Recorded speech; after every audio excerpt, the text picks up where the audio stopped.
Olá, eu sou Roberto Duarte e essa é mais uma edição do programa Mentes que Brilham. E como vocês já sabem, o nosso foco é neurodivergência. E antes de apresentar o nosso convidado especial de hoje, quero convidar você, que ainda não é nosso seguidor.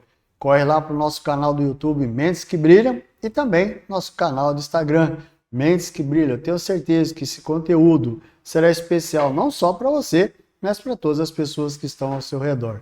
E hoje eu tenho o prazer, a honra de receber aqui Dandara. Olá, Prazer, Dandara, boa tarde. Seja prazer. bem-vinda aqui conosco. Muito obrigada. E é uma honra também a gente poder falar especificamente sobre esse tema, que é um tema tão profundo e que a gente tenta trazer para os nossos ouvintes, as pessoas que nos seguem, né, para nós falarmos especificamente da questão do autismo na vida adulta.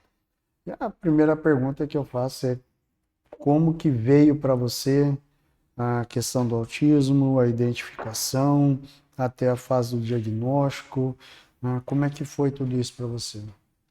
Bem, Roberto, quando se vem ao diagnóstico em si, eu cheguei no Brasil há pouco tempo. Da onde vim, não tinha esse estudo sobre o espectro autista. O estudo sobre transtornos mentais em geral era bem limitado. E a maioria das pessoas em si não acreditavam muito em transtornos mentais, eram mais religiosas, assim. Quando eu cheguei no Brasil, me vinculei a uma faculdade, eu curso psicologia, e nessa faculdade, em minha sala de aula, alguns dos estudantes já apontavam alguns traços que eu tinha. Por exemplo, na cafeteria, eu tinha a mania de organizar todos os talheres, em assim dizer, organizar o guardanapo de uma certa maneira, o ketchup de um certo jeito, assim. E se tinha uma amiga minha que mudava de lugar só para ver o que acontecia. Eu ficava agoniada e eu colocava de volta no lugar, parava de comer, colocava de volta no lugar. Aí ela já ficava meio atenta. Aí chegava também nas horas que eu ia mais de tênis para a faculdade e eu andava muito mesmo de tênis na ponta do pé. E isso era uma coisa que acontecia direto. Quando eu faço exercícios, vamos dizer, eu jogo basquete. Quando eu jogo basquete na correria, que eu tô de tênis, eu corro na ponta do pé. Isso é uma coisa que acontece comigo desde a infância, desde a Olha primeira só. infância, assim dizer. Aí, com certos outros traços, as minhas amigas na época faziam piadas e eu ficava com cara séria. Eu achava, levava literalmente na área literal. Falavam, nossa, você tá muito bonita hoje e tudo mais, e faziam alguma piada e eu levava no literal, sério. Inclusive, tem alguns colegas meus na faculdade que até hoje falam disclaimer, é brincadeira, ó, tô brincando, não leva pro pessoal, é brincadeira. Querendo ou não, eu sei que é uma maneira de me incluir, no humor e tudo mais, mas na época eu tinha acabado de chegar no Brasil, eu não sabia tanto o humor brasileiro, aí eu levava tudo pro pessoal. Aí eles meio que colocavam assim, olha, é brincadeira.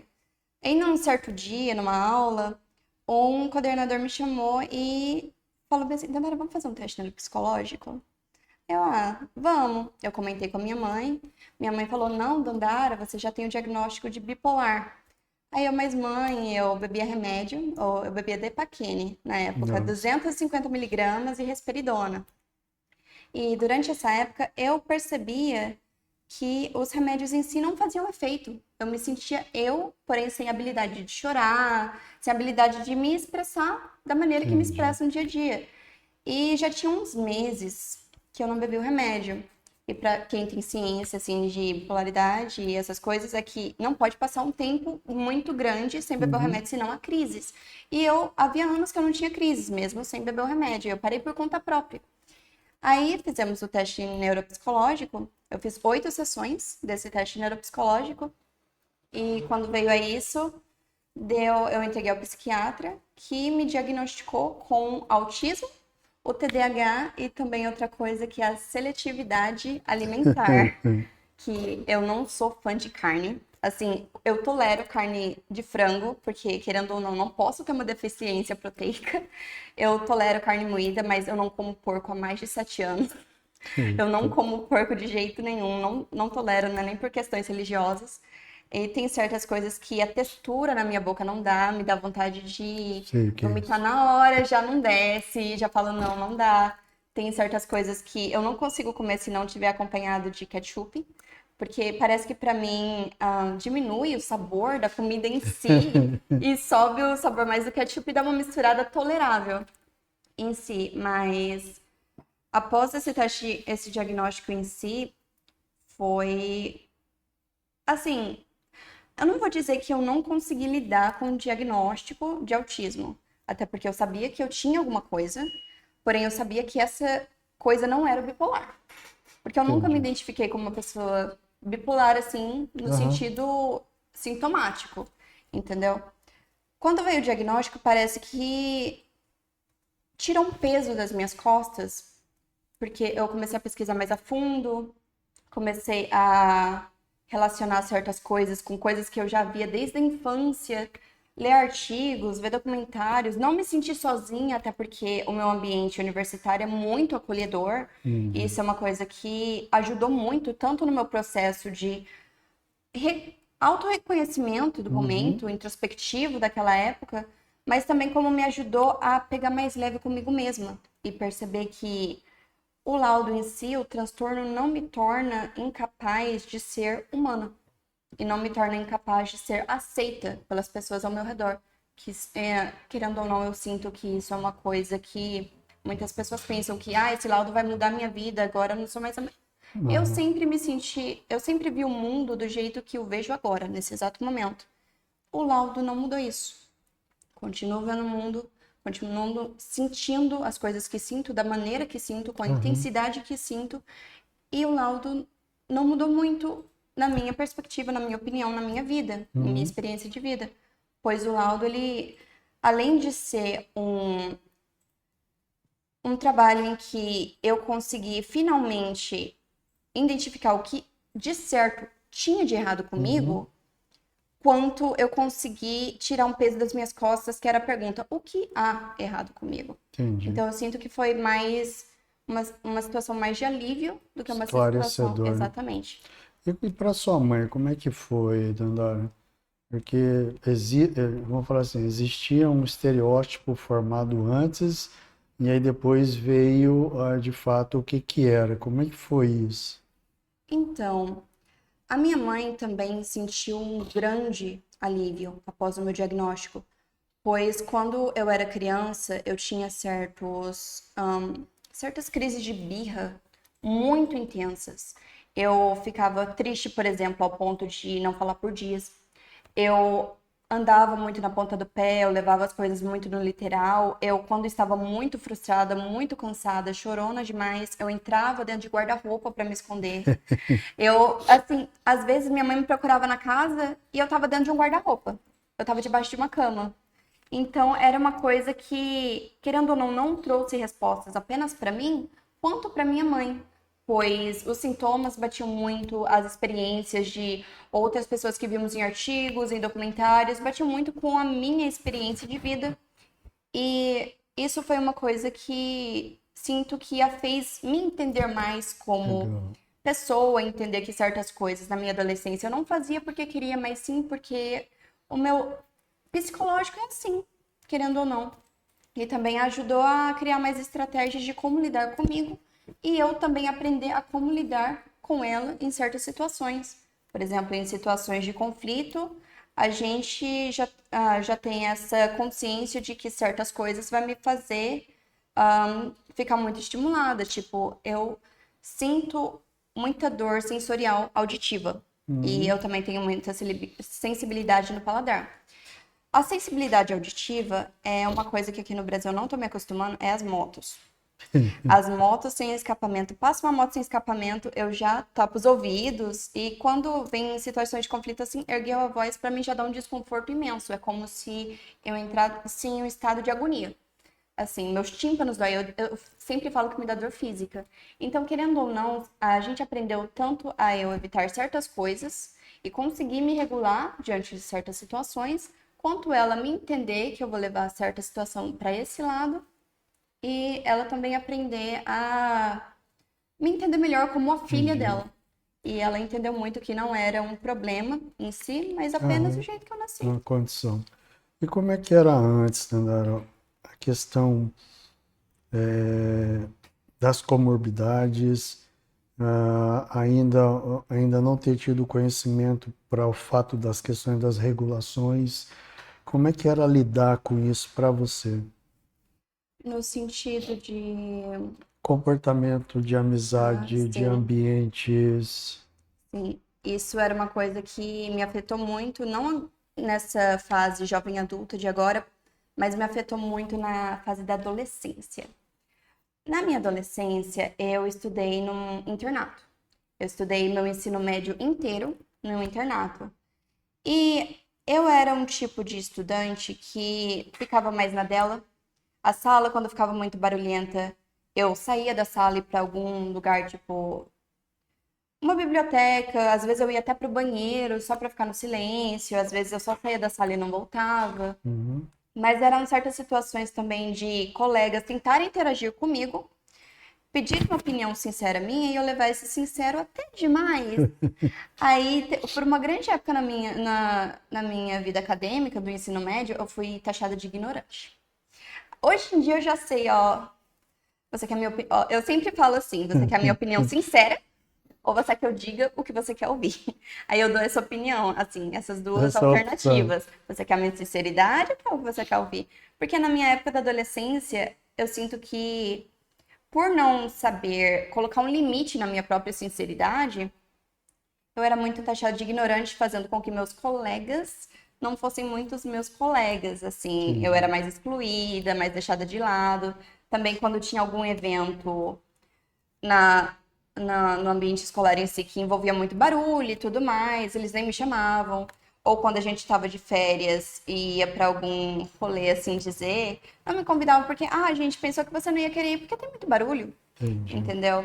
Então era uma fase da minha vida que eu me senti muito excluída, inclusive dos meus 16 aos meus 18 anos de idade, eu passei esse período inteiro em total exclusão social, que foi o período da minha vida em que eu dormia de dia e ficava acordada à noite.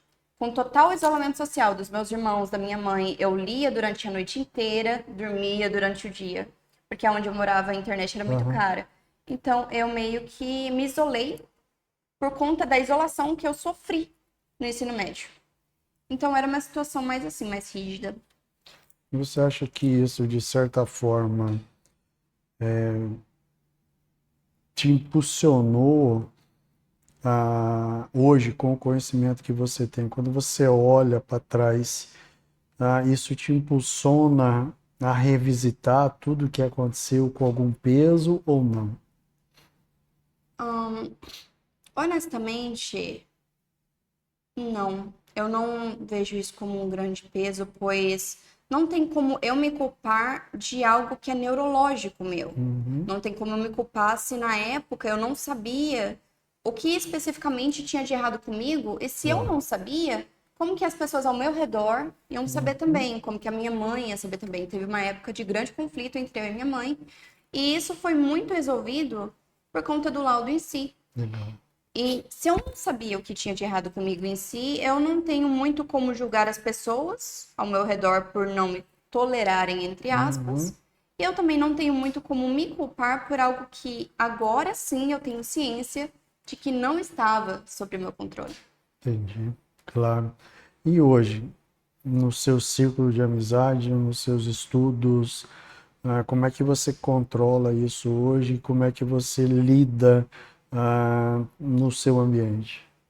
Bem, por exemplo, na faculdade, se tiver algumas situação em que tem barulho extremo, alguma coisa, eu me retiro. Qualquer Uhum. coisa eu pergunto para algum aluno o que aconteceu em sala, qual foi o conteúdo, mas eu aprendi a me retirar de certas situações, não apenas para o meu bem Uhum. psicológico, mas quanto para que não ou, tenha algum tipo de que eu assim que eu meio que afete as outras pessoas ao meu redor, entendeu? Se tiver algum barulho extremo, eu me retiro da situação. Se tiver alguma pessoa pedindo minha opinião, eu já dou a sugestão, que é a minha sinceridade. Você quer que eu seja sincera? Ou você quer que eu diga o que você quer ouvir? Às vezes a pessoa fala, vai sincera. Aí eu sou sincera. Aí eu falo, não me culpe, você pediu. Às vezes a pessoa fala, fala o que eu quero ouvir, eu quero me sentir acolhido. Acolho, não é falsidade. querendo ou não, a gente tem que se regular no sentido de parar um pouco para pensar. Essa pessoa precisa da minha sinceridade nesse momento? Ou ela precisa de um pouco de humanização, um acolhimento, uma empatia? Entendeu? Então eu dou os dois lados da moeda, porque eu no automático não vou conseguir discernir. Isso é uma coisa que eu tenho consciência. E como é que é para você? Como é que você enxerga hoje o olhar das pessoas sabendo hoje que você é autista? Aí já é uma situação bem diferente. Pois antes de eu saber que eu tinha um diagnóstico formado do espectro autista, certas pessoas não me tratavam de uma maneira diferente. Após o diagnóstico, um grupo bem isolado de pessoas, porém ainda acontece. Elas falam, ai, fala mais baixo que vai machucar a Dandara. Ai, vamos ser um pouco mais direto para não confundir a Dandara. Como, assim, eu não sou um ser humano, assim, socialmente totalmente vulnerável, assim, que não consegue reconhecer nenhum tipo de padrão, entendeu? Certas pessoas, no sentido, chegam a me tratar, ou já chegaram a me tratar, de um jeito como se eu tivesse algum tipo de como se eram pra sentir dó de mim, de algum tipo de forma. Tipo, nossa, deve ser tão triste ser autista. Não, eu não sofro de autismo. Eu tenho autismo, é diferente. Eu não sofro com Exato. isso. Até porque eu nasci com isso ao longo da vida, nesses 21 anos, eu aprendi como lidar com essas situações do mesmo jeito que uma pessoa normal aprende a lidar com a vida normal. Entendeu? Sim. Normal, relativamente. Eu não me sinto diferente, uma bolacha isolada de um pacote. Entendeu? É apenas uma coisa que eu não sinto, não gosto quando as pessoas olham pra mim com dó, falam comigo. Já chegou gente falando comigo com voz de criança e eu fiquei tipo, eu entendo, não precisa disso tudo, é um exagero desnecessário. Então é uma situação isolada, porém acontece muito de as pessoas tirarem um pouco da minha humanidade, assim, só por eu ter um diagnóstico, entendeu? Não sinto que isso é necessário. Você acredita que isso, Dandara, é pela falta de conhecimento, falta de entendimento, ou ainda aquela visão estereotipada de que, puxa, quando a gente fala sobre o autismo, é aquela pessoa que não sabe falar, que, falar assim, não fica girando, batendo a cabeça, isso, aquilo, e esquece de que existe alguém por trás disso. Eu sinto que nós, como uma sociedade, estamos estereotipando muito certos transtornos, certas síndromes, certos diagnósticos, porque assim, no meu dia a dia, quando eu falo para as pessoas, não é que eu falo também para todo mundo que me conhece que eu sou diagnosticada com autismo. Uhum, Se eu ver que a situação é necessária, tipo, por exemplo, aconteceu um barulho alto, eu me retirei. Por que você se retirou? Eu sou autista, barulho me incomoda, simples assim. uhum, Eu sinto que certas pessoas, elas veem muito o estereotipo de autismo de nível 2 para cima. Nível 2, nível uhum. 3. O nível um não é considerado autismo. É no sentido de algo que um quote que eu li online, que é tipo, diferente demais para ser normal e normal demais para ser diferente, entendeu? É uma coisa que as pessoas veem como muito mediana para ser considerada, entendeu? Muitas pessoas pensam que o autismo nível 2 e nível 3 são os únicos tipos de autismo que existe, o nível um é praticamente a pessoa normal. E não é que nós, assim, nós temos autismo e pronto, é um espectro. Não é Uhum. definido como 2 e 3 em si, necessariamente o 2 e 3 é um espectro. É uma condição. É, E como é que você enxerga hoje, Dandara, a percepção ainda em termos de conhecimento, em termos de maturidade, em termos de respeito, em termos de empatia, quando a gente fala do autismo no adulto? com o adulto. É no sentido de como uma pessoa de autismo, diagnosticada com autismo nível um, eu vejo que é muito pouco falado sobre.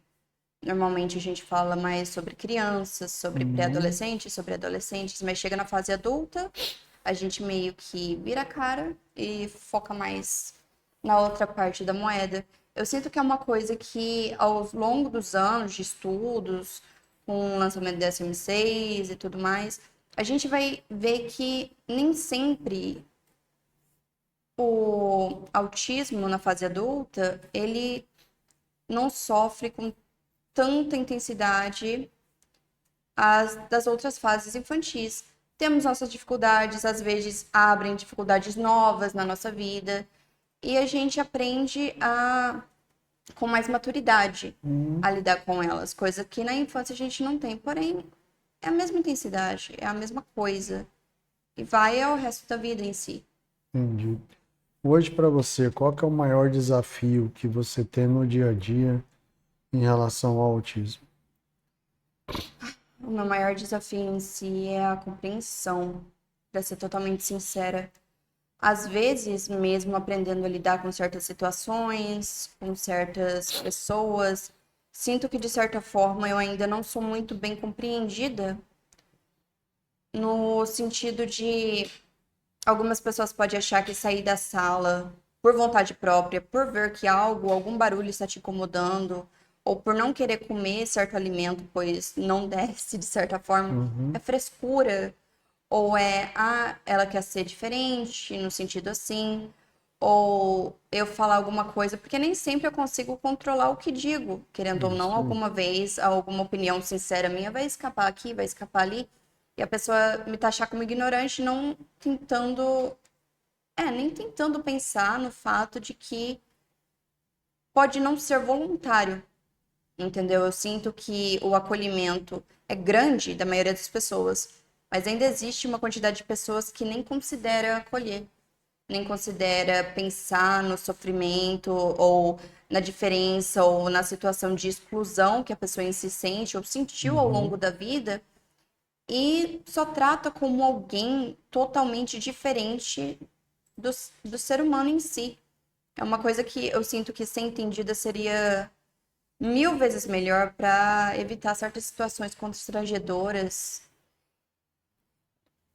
É uma coisa muito difícil de se explicar, porém é muito intensa o jeito que a pessoa em si sente no momento. Você entende, Dandara, que a sociedade ainda, de maneira geral, o egoísmo ainda impera em relação ao se colocar no lugar do outro, de entender que esse acolhimento não é simplesmente, tadinha, coitadinha, não vai chegar a lugar nenhum, precisa de ajuda, vamos ajudar. Sempre como, vamos falar assim, a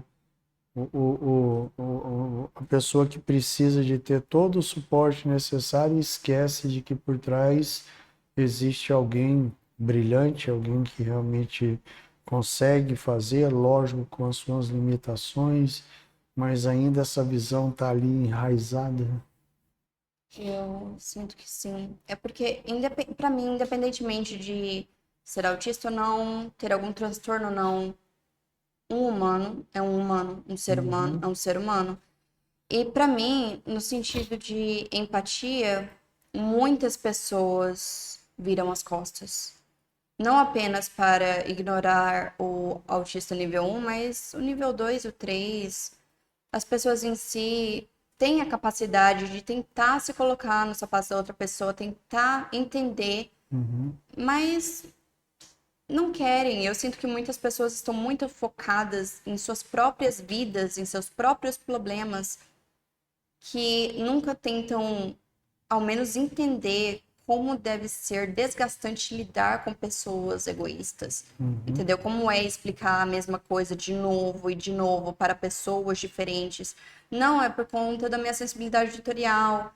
Aí a pessoa entende, aí você explica para outra pessoa, a pessoa já não entende. É uma roleta russa de se eu vou explicar, a pessoa vai se sentir empática ou não.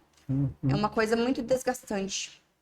E hoje, para você, Nanda, como é que você se autorregula? Quais são as suas estratégias, ferramentas para isso?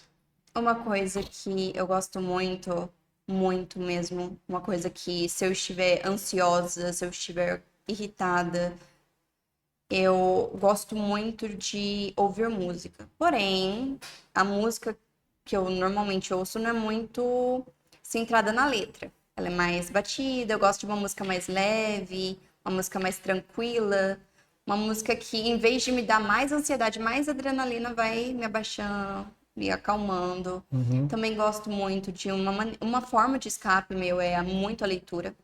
Eu Legal. gosto muito de ler. E é uma maneira em que, de certa forma, eu encontrei desde a minha adolescência, de me acalmar, escapar um pouco dos problemas fora e apenas focar em uma coisa mais relaxante, mais tranquila.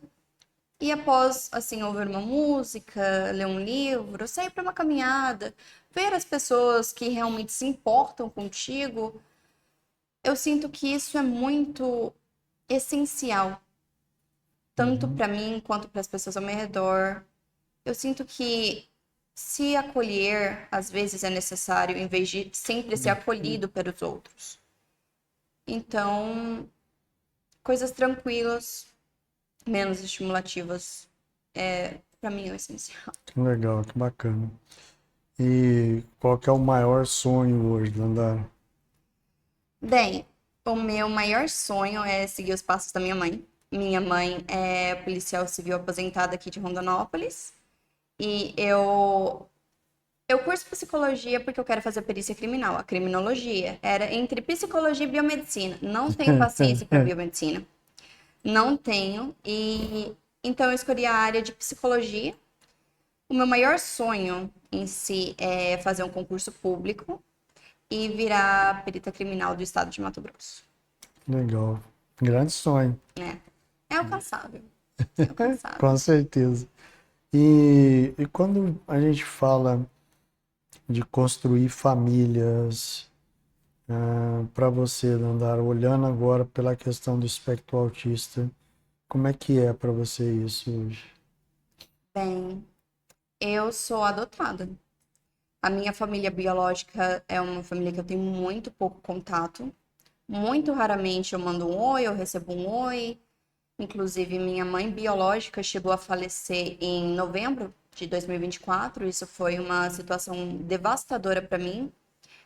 E a minha família adotiva, assim dizer, é uma família muito acolhedora. Uhum, Eu, quando recebi o meu diagnóstico de autismo, não senti diferença de ninguém da parte da minha família adotiva, também da minha família biológica.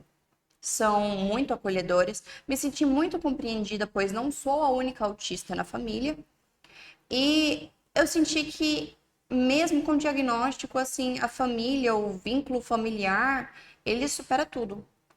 uhum, Inclusive, qualquer tipo de problema que eu possa enfrentar, ou que alguém da minha família possa enfrentar, o vínculo familiar enfrenta tudo. É uhum. aquela famosa família que às vezes a gente briga, mas se brigarem com a gente ataca junto. Entendeu?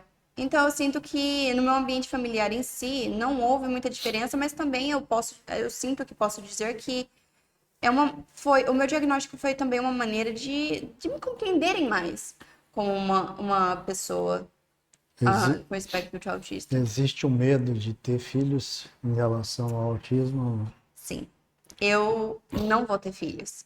Ai, Daniel, por que não vai ter filhos? Não é apenas um fator de medo gestacional, mas sim que eu tenho consciência que o autismo é muito hereditário e ele é neurológico. E, assim, eu não tenho como determinar que minha criança vai nascer com o nível um, que é o que.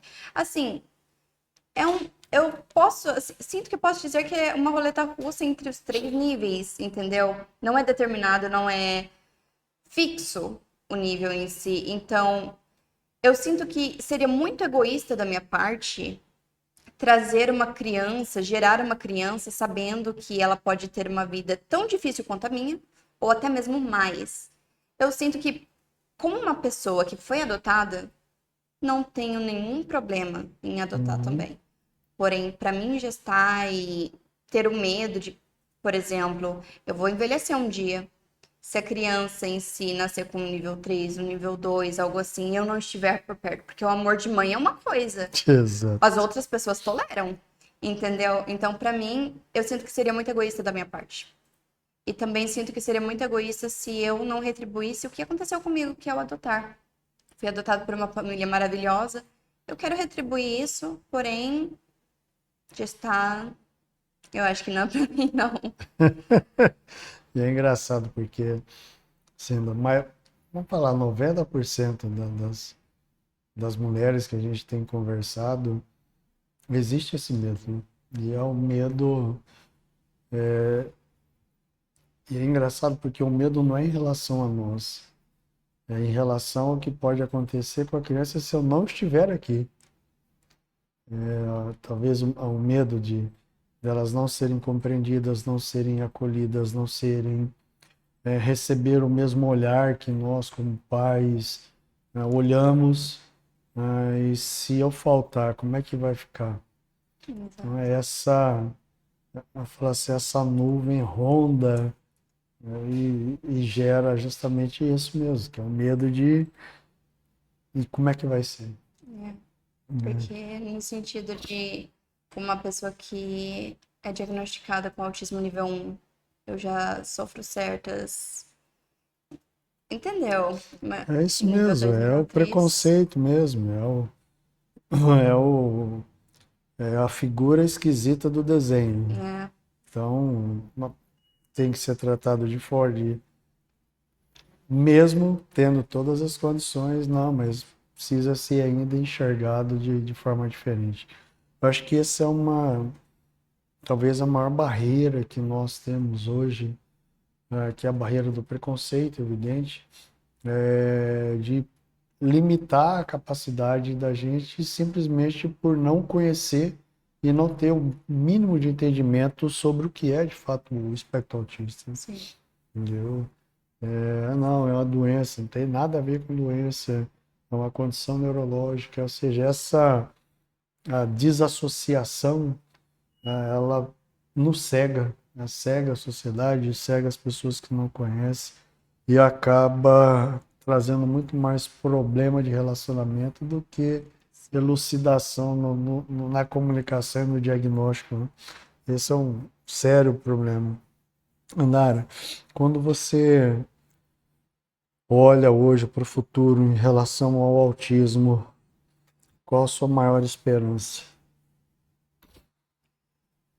Minha maior esperança. Bem, mais estudos sobre o espectro autista. Tem algumas coisas que eu quero resposta, que eu sinto que todo mundo que é diagnosticado quer respostas, está em uma constante busca, assim. E eu também, uma esperança para o futuro, eu, assim, eu espero que eu continue sendo diferente, de certa forma. Assim, eu sempre falo que o copo tá sempre meio cheio. Eu sou uma pessoa mais positiva, o copo tá sempre meio cheio.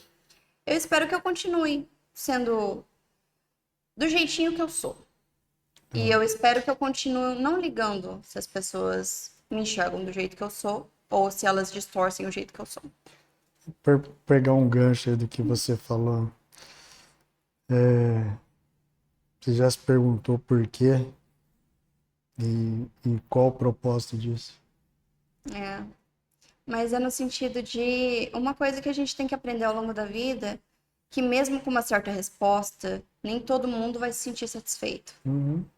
Então, às vezes, a ignorância é o jeito de ser. Nem tudo precisa de uma. Porque a gente. Acontece. Mas eu sinto que somos mais do que fortes, resilientes psicologicamente, porque ninguém aguentaria sofrer no sentido de discriminação, de preconceito, assim, e continuar firme. Eu sinto que, para nós, permanecer do jeito que somos, como somos, e não ligar tanto para opiniões de pessoas que nunca estiveram nos nossos sapatos ou nunca nem consideraram estar em nosso sapato, em nosso lugar, eu sinto que, de certo ponto, a opinião de certas pessoas se tornam irrelevantes. E a partir do momento que a gente sabe do que a gente é capaz, mesmo com nossas limitações, a gente sabe até onde a gente consegue, mesmo que precise de um empurrão, não espero mudar. Entendi. Interessante. Na...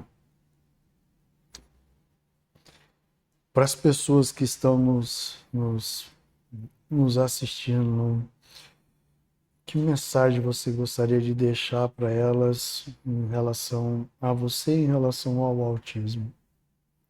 Bem, nem tem sempre essa frase de que, ai, diferente é assustador. Não, diferente às vezes pode ser legal, pode ser aquela pessoa divertida, pode ser aquela pessoa engraçada. Por exemplo, eu me considero uma pessoa engraçada no ambiente universitário, na minha vida pessoal. Nem sempre ser chamado, porque eu já fui muito chamada de a diferentona. Assim, o copo tá sempre meio cheio, nem sempre ser diferente é uma coisa negativa. Nem sempre ter um diagnóstico de autismo te torna inferior, entre Uhum. aspas, a uma pessoa sem uma mudança neurológica, assim dizer. Então, se permanecer, se aceitar como você é, pra mim, eu sinto que é o essencial. E não apenas se aceitar, mas como descobrir estratégias para lidar com certas situações, com certo grupo de pessoas, assim dizer. Então, seja você, seja você independentemente da situação, independentemente do laudo. O importante é que você se sinta feliz. E Uhum. o importante também é que se você estiver feliz consigo mesmo, você vai perceber que certas coisas não vão te abalar. Legal, que bacana. Sonho de casamento ainda não? Então, é o que aconteceu com Bom Dia, né? É que assim, até certa idade na minha adolescência, por me sentir tão diferente, assim dizer, eu achava que eu não iria conseguir me casar. Que do jeito que eu não era compreendida mesmo por minha mãe até certo ponto, como que alguém ia me amar, me compreender a um certo ponto de me pedir em casamento? Entendeu? Isso é uma coisa que me moveu muito durante a minha adolescência inteira. Mas assim, é uma coisa que hoje em dia eu sinto que é alcançável. É uma coisa que eu sinto que se eu quiser, eu consigo. Se na época eu não quiser, não. É uma coisa assim que no momento é irrelevante, focar nos estudos e tudo mais. Mas é uma coisa que todo mundo consegue. Por que eu não? Só porque eu sou autista eu não consigo me casar? Só porque eu sou autista eu não consigo encontrar alguém que consiga me amar, que consiga me compreender, consiga demonstrar afeto, consiga me amar até mesmo. Porque já tem uma situação de que o autista em ser amado em particular, Uhum. nunca demonstrado afeto em público e tudo. Eu consigo ser amada. Eu sinto que todo mundo consegue ser amado. Não é porque eu tenho autismo, que eu sou diagnosticada com autismo, que isso me impossibilita de sentir amor e de transmitir amor. Uhum. Então eu sinto que se é alcançável para todo mundo, para mim também é. Legal, que bacana. Última pergunta, Dandara. Se pudesse voltar no tempo, você voltaria? Isso é uma pergunta muito aberta. Voltar no tempo. Olha, eu sinto que sim. Se eu conseguisse voltar no tempo, eu voltaria até a minha adolescência e não levaria as coisas de um jeito tão pessoal. Eu não seria, assim, eu pelo menos, eu sinto que eu conseguiria. Ah, é uma pergunta muito complexa. Assim, eu gostaria de voltar no tempo para minha adolescência e se pudesse me dar um próprio recado, não se cobre tanto.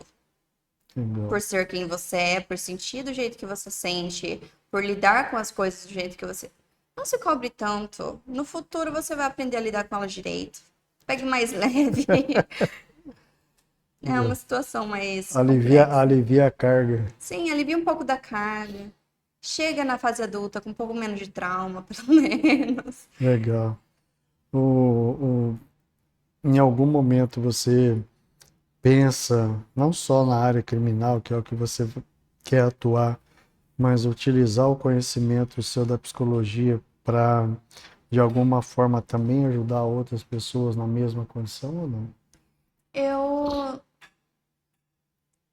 olha, eu sou um tipo de pessoa que tem o plano A e o plano B, o plano C. Minha mãe sempre me ensinou a ter vários planos ao longo da vida. Se eu, ao longo do curso, pois ainda estou no segundo semestre, é muito cedo Uhum, dizer se eu vou realmente atuar em tal área, pois eu vou explorar outras áreas da uhum, psicologia. Eu gosto muito de neuropsicologia, eu sou boa em biologia.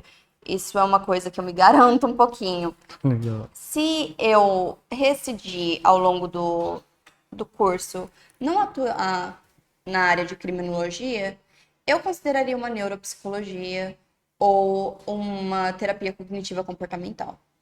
No sentido de eu conseguiria muito entender uma pessoa que possui o mesmo transtorno que eu, me colocar Uhum, nos. Não precisaria nem me colocar nos sapatos da pessoa, pois com certeza eu já estive no uhum, lugar daquela pessoa. Seria uma transação mais de experiência e um conselho de uma pessoa que já viveu tal experiência, já está um pouco mais avançado na vida uhum. quando se vem a esse aspecto. Então eu sinto que se a perícia criminal, a criminologia não der certo para mim, ou se algum dia eu trocar de ideia, seria para neuropsicologia ou a terapia cognitiva comportamental. Que legal, que bacana. Andara, primeiro assim, quero externar assim, meus sinceros agradecimentos mesmo, até por a coragem de você falar, de você expor quem você é, como é que lida com o autismo, que a gente sabe o desafio que é isso, não é em todo lugar que você não é um prêmio que a gente ganha e sai e Sim, quer sair espalhando e falando para todo mundo, a gente sabe que não é assim, mas a coragem que você tem para poder expor, compartilhar, nos permitir conhecer um pouco mais da Dandara. Isso para a gente é edificante, enriquecedor, né? Porque várias pessoas também podem se encontrar na mesma situação que a nossa, né? De, puxa, e agora? Como é que eu faço? Né? Tanta coisa para explicar e eu não sei nem por onde é, começar.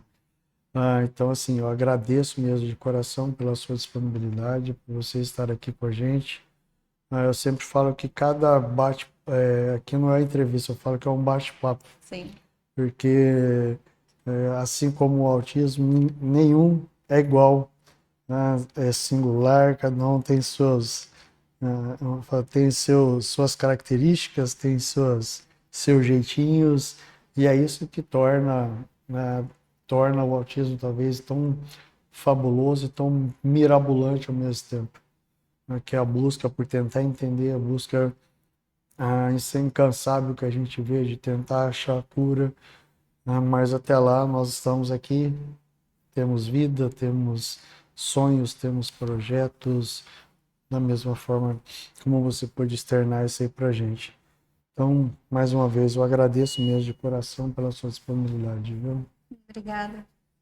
Gente, como eu falo, o tempo é curto, mas eu agradeço mais uma vez por esse momento, agradeço mais uma vez a Dandara e nos vemos na próxima edição. Até mais, tchau, tchau.